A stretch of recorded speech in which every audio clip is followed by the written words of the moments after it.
If you stand on the top of Monk's Mound in Collinsville, Illinois, on a Saturday afternoon in October, you will see Interstate 55 running through what was once a city of 20,000 people.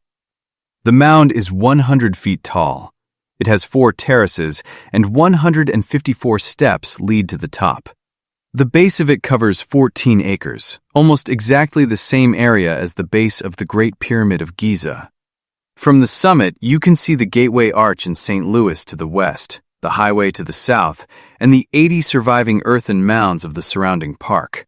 The Central Plaza, which once held 35 football fields worth of open ground, is now a grassy field where families have picnics.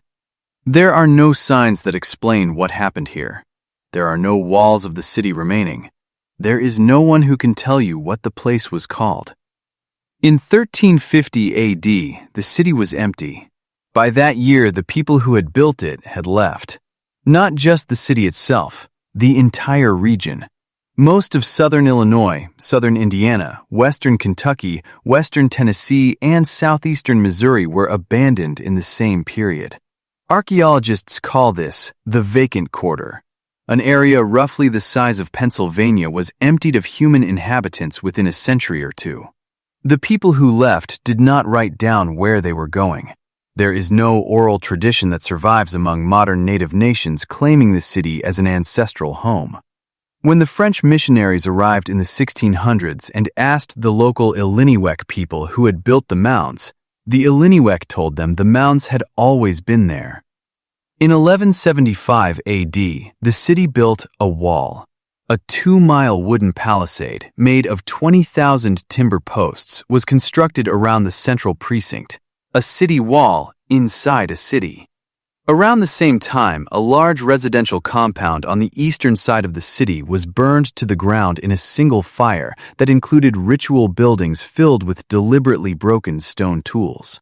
Sediment cores from beneath nearby Horseshoe Lake show 2 major Mississippi floods between 1100 and 1260 and a long drought after them. Something had changed. The city that had grown explosively for 100 years began to fracture, and the population that had filled it began to leave.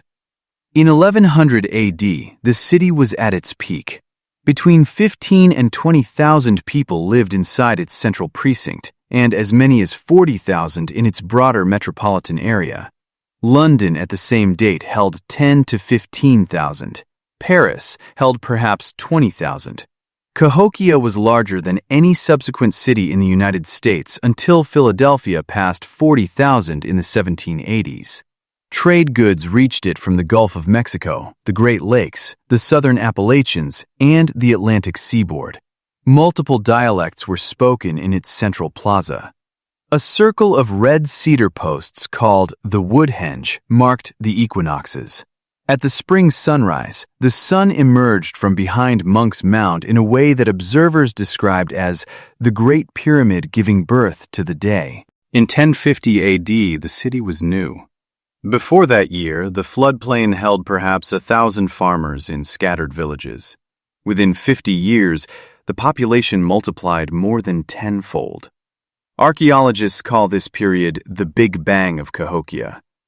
People arrived from across the continent, from what is now Wisconsin, from the Gulf, from the Appalachian foothills, and built the central plaza, the wooden henge, and the first stages of Monk's Mound.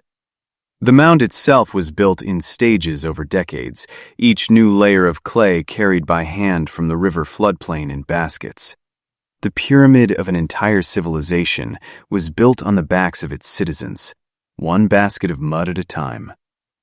Beneath all of this, beneath the founding layer, is a layer of older settlement that goes back 2,000 years before the rise of the city. People had been living in the floodplains since before the birth of Christ. The Mississippi confluence is the most logistically powerful river junction on the North American continent. 3 major rivers meeting at one point, with rich farmland in every direction. People had always known to live here. What changed in 1050 was that someone, or some group, decided to build a city. We do not know who. We do not know why. We do not know what they called themselves. The name we use today, Cahokia, was given by a different tribe, hundreds of years after the city was already gone. Back at the surface, the mound is still here. The hills around it are not natural. 80 earthen pyramids remain in the park. Another 40 were destroyed in the 19th and 20th centuries by farms, highways, and St. Louis suburbs. Monk's Mound is the largest pre-Columbian earthwork in the Americas north of Mexico. The site became a UNESCO World Heritage Site in 1982. Most Americans have never heard of it. The thing that the strata cannot give us is the name. We have the layers, we have the trade goods, the burials, the food remains, the sacrificial pits, the city plan, the wooden posts of the henge that marked the solstices. We have a city built on the backs of people we will never meet, in a language we will never read, by a culture we know only by the name a different culture gave to the empty hills 400 years after the city was already silent. Somewhere in the human past, there is a word for this place that the people who lived here used every day, and the word is gone, and the mound is still here.